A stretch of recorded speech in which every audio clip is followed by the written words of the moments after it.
This is my second week of adding line weight to my portraits, and funnily enough, I discovered that it's not as important as you might think. Come on, let me show you what I mean.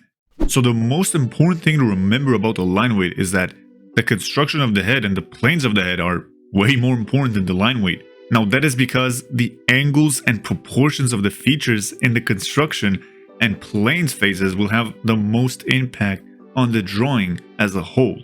What that means is that if you get these planes and features wrong in terms of proportions and perspective, then no amount of line weight can really help you at that point, and your drawing will just kind of look bad and unproportionate.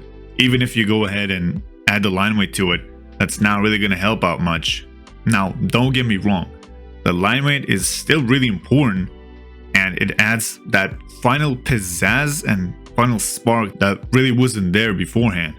But that is only because during the line weight phase, I'm constantly thinking about the design of each feature, which I think is a lot more important than just thinking about adding line weight for the sake of line weight. Now, this lesson teaches you about line weight, but the main idea is that the line weight is used to convey the subtle design of the person's unique features with that line weight. That's why the initial construction and planes are still so important to the final result, because basically we base the entire design off of these planes and construction of the head. Now, as for myself, I feel like I got quite complacent with measuring proportions and angles of my initial construction and planes, which makes the final result look a little bit worse.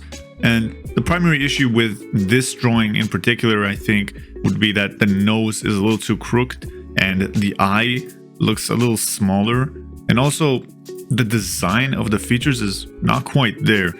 One thing that this lesson teaches you about design is that you have to make really clear decisions about what you want in your features, and I don't think I really did that in this drawing. So that's something to look into on my next drawing.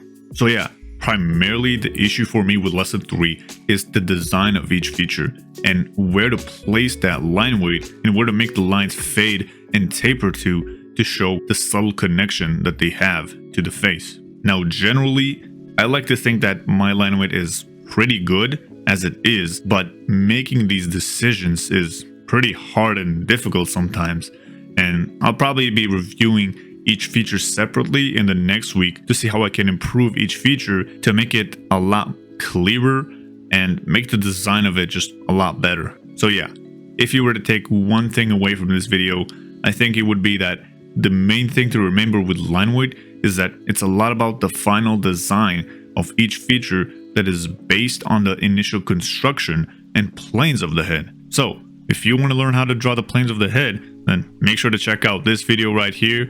And well, this is Just Banana, and I'm signing out. Peace.